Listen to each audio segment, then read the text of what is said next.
नमस्ते। आज हम बात करेंगे एरोबिक रेस्पिरेशन के बारे में। अब एरोबिक यानी क्या? एरोबिक यानी कि ऐसा माहौल या ऐसी जगह जहाँ पे ऑक्सीजन हो, यानी कि O2 हो। ठीक है। अब एरोबिक रेस्पिरेशन मतलब क्या? ऐसा रेस्पिरेशन जिसमें O2 की प्रेजेंस हो। ठीक है। और एनारोबिक ऐसे ही एनारोबिक करके एक शब्द है। एनारोबिक मतलब जहाँ पे O2 प्रेजेंट नहीं होता है। ठीक है। O2 जहाँ पे प्रेजेंट नहीं है उसको हम एनारोबिक एनवायरनमेंट बोलेंगे। जहाँ पे O2 प्रेजेंट है यानी कि ऑक्सीजन प्रेजेंट है, ऑक्सीजन मिलता है, उसे हम एरोबिक एनवायरनमेंट कहेंगे। ठीक है। अब एरोबिक रेस्पिरेशन का एक प्रोसेस है। पहले ये जो ग्लूकोज है ये पायरुविक एसिड में बदलता है। पायरुविक एसिड से भी फिर वो कार्बन डाइऑक्साइड और H2O में बदलता है। अब आप देख सकते हैं कि इतना बड़ा जो मॉलिक्यूल था वो इतने छोटे से मॉलिक्यूल में कन्वर्ट हो गया है, सिंपल मॉलिक्यूल में या सिंपल चीज़ों में कन्वर्ट हो गया है। ठीक है। तो ये करने के लिए स्टेप होता है। मैंने आपको बताया था रेस्पिरेशन के अर्थ में ही कि स्टेप वाइज मैनर में ये complex organic substances break down होंगे। तो अब इसका जो ये स्टेप है ना, पहला ग्लूकोज से पायरुविक एसिड, इसको हम बोलेंगे ग्लूकोज टू PA को हम बोलेंगे ग्लाइकोलाइसिस। ठीक है।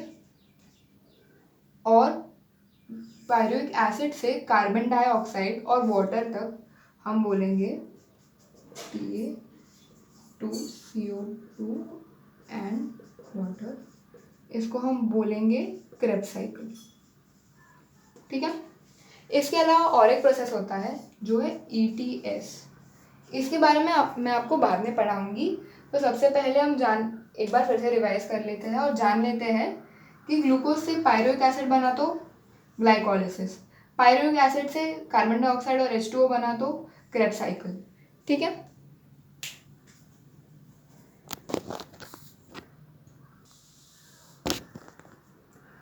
अब हम बात करते हैं सबसे पहले प्रोसेस ग्लाइकोलाइसिस की। ग्लाइकोलाइसिस में मैंने आपको बताया था ग्लूकोज से पायरुवेट बनता है। ठीक है। तो हम पहले बात करते हैं ग्लूकोज में क्या होता है। ग्लूकोज के साथ क्या होता है ना, सबसे पहले फॉस्फेट ग्रुप उसमें आता है। और फॉस्फेट ग्रुप कहाँ आके चिपकता है? 6 कार्बन पे आके चिपकता है।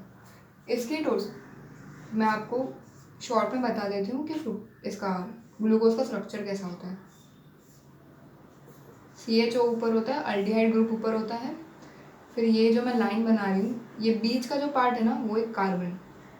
ठीक है। 1 2 3 4 5 और फिर ये छठवा और फिर यहाँ पे फॉस्फेट ग्रुप होगा। ठीक है। तो ये छठवें कार्बन पे आके रुका। अब आप कहेंगे हम यहाँ से भी शुरू कर देते तो ग्लूकोज 1 फॉस्फेट हो जाता। नहीं, कैसा होता है ना कि अल्डिहाइड ग्रुप जहाँ पे होता है ना वहीं से नंबरिंग शुरू करनी होती है। तो यहाँ पे 1 आएगा और फिर यहाँ पे 2, फिर 3, फिर 4, फिर 5, फिर 6। तो 6 कार्बन से अटैच है ना P, इसलिए हम ग्लूकोज 6 फॉस्फेट बोलते हैं। फिर क्या होता है ना, आइसोमेरिज्म होता है। आइसोमेरिज्म मतलब क्या? आइसोमेरिज्म का मतलब है एक कंपाउंड जब दूसरे ऐसे कंपाउंड में बदलता है जो जो सेम फॉर्मूला वाला होता है। मतलब अगर ये C6H12O6 है तो ये भी C6H12O6 ही होगा। ठीक है। बट क्या होता है ना इसका ना स्ट्रक्चर थोड़ा अलग है। जैसे कि यहाँ पे क्या होगा ना, यहाँ पे CH2OH होगा, यहाँ पे डबल बॉन्ड O होगा। ठीक है। तो यहाँ पे सेकेंड कार्बन पे कीटोन ग्रुप आएगा। बट क्या होता है ना कि हम इसका फॉर्मूला निकालने जाएंगे ना तब ये इसके जैसा ही आता है। ग्लूकोज का और फ्रुक्टोज का फॉर्मूला सेम ही आता है, इसलिए हम ग्लूकोज और फ्रुक्टोज को आइसोमर्स बुलाते हैं। दोनों की फिजिकल और केमिकल प्रॉपर्टीज़ बहुत अलग है पर फिर भी इन्हें आइसोमर बुलाया जाता है। ठीक है। आपको समझ में आया आइसोमर का मतलब क्या? फॉर्मूला सेम, फिजिकल और केमिकल प्रॉपर्टीज़ अलग, और साथ ही साथ स्ट्रक्चर तो अलग होता ही है। ठीक है। तो अभी जो फ्रुक्टोज है ना वो टूट गया, टूट के ढैप और PGA में बदला। ठीक है। अब ये जो साइकिल है ये 2 बार होती है ताकि 2 PGA मॉलिक्यूल हमें PGAL मॉलिक्यूल हमें मिल सके। ये एक अल्डिहाइड है। ठीक है। AL aldehyde. फिर ये आगे जाके इसमें परिवर्तित होता है, फिर इसमें फिर इसमें और फिर इसमें। अब आप सोचेंगे कि इसके दरम्यान क्या क्या होता है, ये मैं आपको थोड़ी देर में बताती हूँ।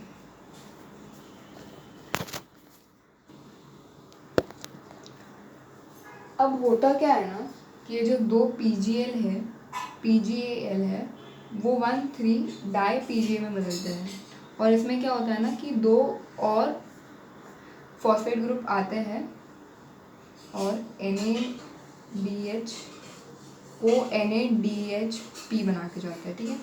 तो ये जो नाड़ था ना, इसके साथ एक फॉस्फेट ग्रुप आ गया, ठीक है।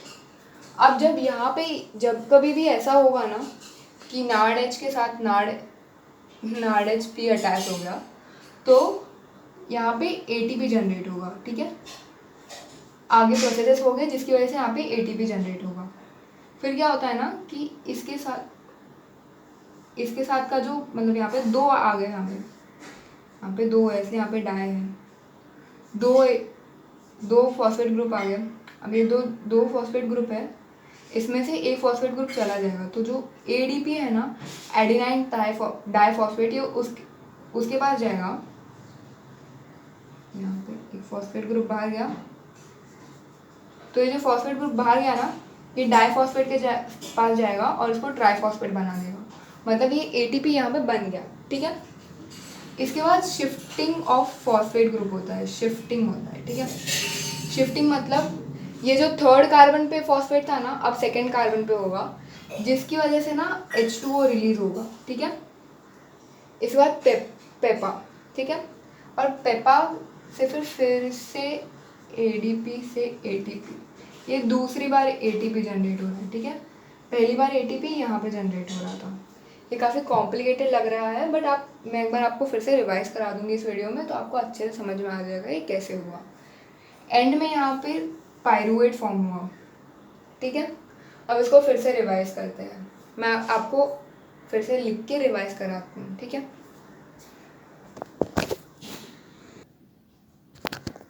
तो सबसे पहले क्या होता है, ग्लूकोज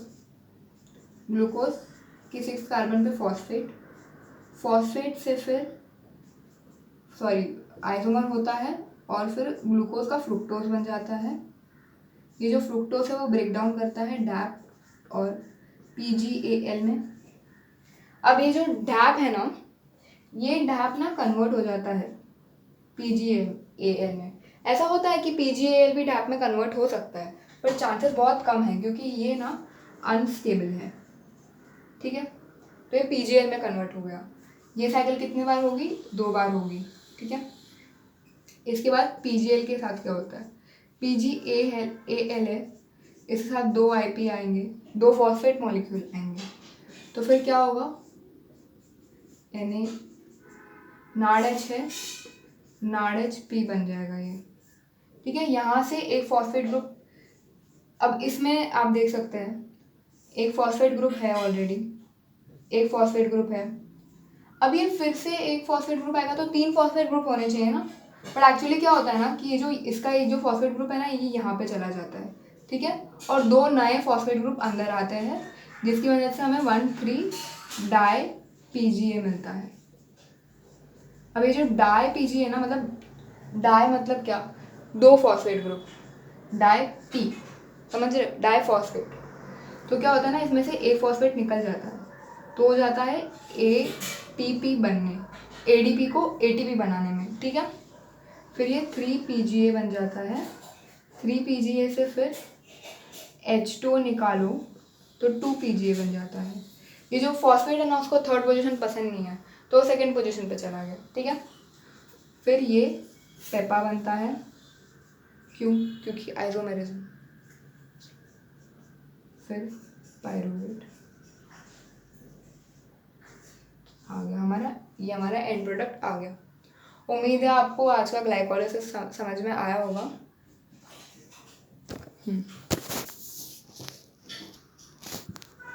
हाँ, तो 3 PGA से 2 PGA यहाँ पे शिफ्टिंग होता है, मैंने गलत बोल दिया था, यहाँ पे सिर्फ शिफ्टिंग होता है और यहाँ पे H2O निकलता है, ठीक है। यहाँ पे सिर्फ और सिर्फ शिफ्टिंग होती है और यहाँ पे H2O निकलता है, ठीक है।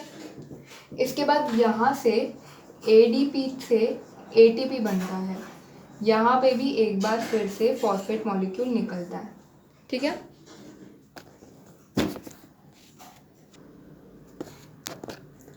तो एंड में यहाँ पे पायरुवेट बनता है और ऐसे ग्लूकोज से पायरुवेट बनने की साइकिल ख़त्म होती है।